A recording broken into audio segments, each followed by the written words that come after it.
Installez-ça maintenant! Installez-ça maintenant! Le gouvernement de M. Ford, de M. Fedeli et M. Ricci a introduit la loi 28 qui enlève les droits de négociation, de piquetage et de faire la grève. Il ne va pas donner un bon contrat aux travailleurs.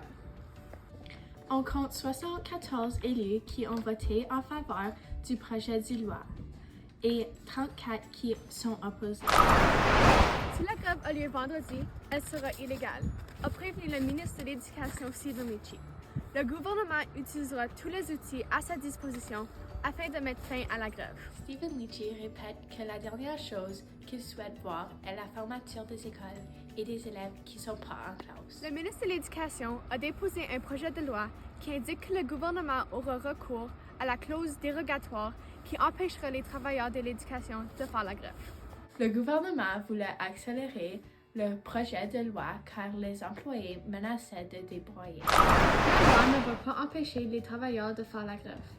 Il y aura grève demain et aussi longtemps qu'il faudra, a déclaré la présidente du syndicat canadien de la fonction publique, Laura Walton. Les travailleurs de l'éducation, membres du SFPO, ont déclaré qu'ils débrailleront eux aussi en guise de solidarité. Maintenant, nous interrogeons 3 travailleurs de l'école afin d'avoir leur avis sur la grève. Madame Davidson, quelle est ton opinion sur la grève? Mon opinion sur la grève, c'est que c'est une bonne chose. Que les unions qui représentent certains membres qui travaillent dans nos écoles ont vraiment travaillé fort pour atteindre certains buts. Je pense qu'aussi c'est bon d'avoir le droit d'aller en grève pour vraiment envoyer au gouvernement un message clair pour dire que c'est quoi, c'est pas correct ce que vous faites, donc on pousse et puis on veut vraiment atteindre certains buts. Merci. Ici avec Mme Angèle Rivard, notre directrice de l'école. Je voulais te demander comment est-ce que la grève avait affecté notre école? La grève a affecté l'école parce que les concierges puis les hommes d'entretien assurent la sécurité de tous les employés et de tous les élèves.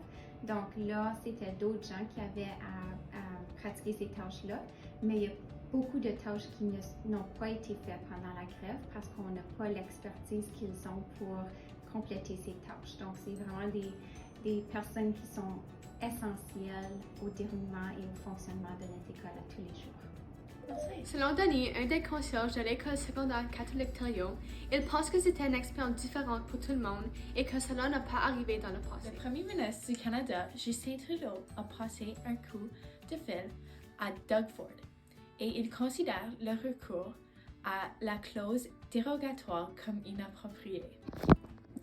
Le premier ministre Trudeau a souligné l'importance de défendre les droits et les libertés des Canadiens, y compris les droits des travailleurs. Le CAM a indiqué que le recours à la clause dérogatoire est malvenu et inapproprié et qu'il ne devrait être fait que dans des circonstances tout à fait exceptionnelles.